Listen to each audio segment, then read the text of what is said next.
Hey everybody, welcome back. It's Friday. I hope you enjoyed your week. I'm looking forward for the weekend. I'm sure you are. And just to have a nice transition, I got a little something for you. We're going to be doing another IM608 Pro top 10 questions of the week. For those who are new to the channel, my name is Curtis Harden. I'm an Autel diagnostic consultant. I sell this amazing piece of equipment, and I also provide the support that you're going to see in this presentation. So with that being said, let's go ahead and jump to question number 1.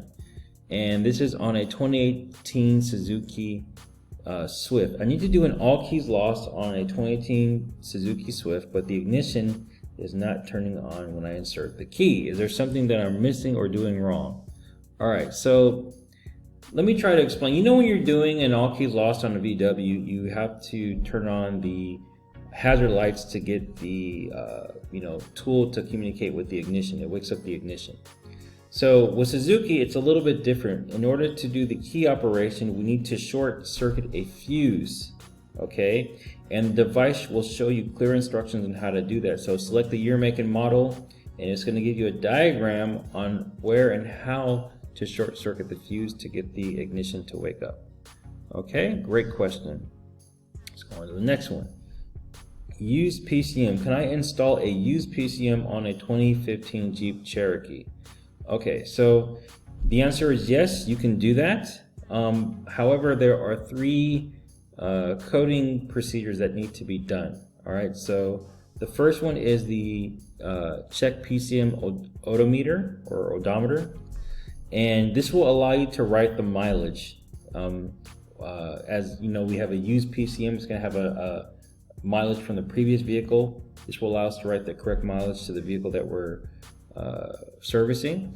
And then the check PCM VIN, this is going to give us the opportunity to write the original VIN number over the used module's VIN number. And lastly, this is the most important one, not the most important, very important, PCM replace routine. Now what this is going to do is in the body control module, there's something called a secret code. It's different than a PIN code. It's a secret code. And when you do this procedure, it passes that secret code to the PCM module. And this way, when you attempt to start the car, it's going to give that permission for the car to start. Okay? So do those 3 procedures and you'll be perfectly fine. Now remember, if it's a brand new PCM, this needs to be flash program with your Windows 10 laptop and YTech subscription. And if you need help doing that, you can always book a J2534 training and I can walk you through that process. All right, cool. Seed calculation, how to get a seed calculation on a 2019 Toyota Rav. So this was interesting.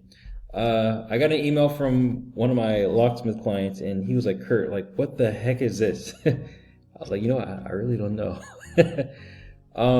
So after doing some research and consulting with my engineer, we came to the conclusion that the Autel does not have this capability to register these keys that are asking for the seed calculation. Now, I was able to do some research and I did find a solution that I'm still testing. Basically, what we need to do is use the Toyota J2534 text string, okay? This will give you flash programming capability and diagnostic capability. So when you go into the smart code reset to do the key operation, you're going to see this seed number, okay? Then when you see that seed number, you're going to click get passcode. Now when you do this, you can see there's send and copy. We're going to go copy because if we click send, I think you would have to kind of be like a dealer or have some sort of dealer credentials, and you'll go through their servers, then it'll generate that seed calculation. If we go copy, we can actually use a third-party service, and I don't have one that I can recommend because I'm still testing, but you can type in like, Toyota seed calculation service or something, and you'll get some results. There's even seed calculation like software where you can input the information, which I'm going to show you. So like, for example, with this passcode calculator, we're going to put in the VIN, the seed code number. All right, we're going to copy that there, and then when we click calculate, it's going to give us this passcode number, and then we'll be able to do the key operation. Okay, so that's the work around it. All right. Next question, parameter reset. Can the IM608 do a parameter reset on a 2018 Ford Explorer? All right, so for those you don't know, when you're replacing like an instrument cluster or a power PCM module, most of the time, not all the time, but most of the time, you need to do a parameter reset. If you don't do that and you try to jump to the next step, which is code the key of the cars, it's not going to register the key. So you're going to go into the patch function, wait, do the 10-minute wait, and then when you see parameter reset, you're going to click that. Then you can delete the keys. It'll delete all the existing keys that was registered on the PCM or the cluster or whatever, and then it will sequence you to do the add key. And remember, you need two keys to do this operation with pretty much all the Fords. All right, so keep that in mind. Next question. Installed BCM 2016 Chevy Malibu. Okay, I installed a new body control module, but for some reason the ignition won't even turn on. What is the reason for this? Okay, great question. So let me explain what's happening. On some of these newer vehicles, if they feel that the car is being stolen, they're like, no, I'm not gonna start. So that's kind of what is happening to you right now. Like the car the security system is doing its job. So this is a flash programming procedure. So to get the let's say the car to communicate, if it's a push button start system, what we need to do is actually turn the vehicle off. Like make sure you have it the push button off. Okay, then you're gonna take the key and you're gonna put it into like the center console, and it needs to be kind of almost erected. Okay, and then once you have that, then you can go on your laptop, enter GM's service programming software, and that will put the vehicle in a power mode, and then you'll be able to actually do the flash programming. Okay, so remember, key off. All right, then we're going to put the key into the center console, then do the SPS programming, and that will put the vehicle in a power mode, and you'll be able to communicate and do the key operation or the programming. Okay, great question. 2006 BMW X5. Can the IM608 do a 2006 BMW X5 all keys lost? The answer is yes. This is going to be a bench procedure. So first we're going to take the EWS out, and we need to connect it to the XP400 based on the diagram that we see here. Okay, then from there you're going to go to system selection, EWS immobilizer, EWS4. Then we're going to read and save the EEPROM data.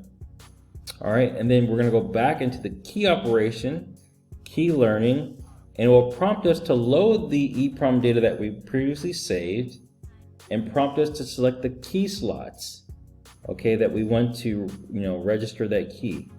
And yeah, you follow the instructions. It'll tell you to put the key into the XP400 Pro, and then after you do that, put everything back together, go to the car, and then the car should start. Okay, so yeah, you are able to do that, but it's a bench procedure.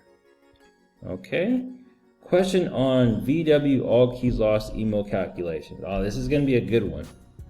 All right, I hope you're doing well. I'm wondering if you're aware of what happens with VW and Audi companies. They have blocked the access to their servers to do IMMO calculations in all keys lost situations online with any aftermarket tool.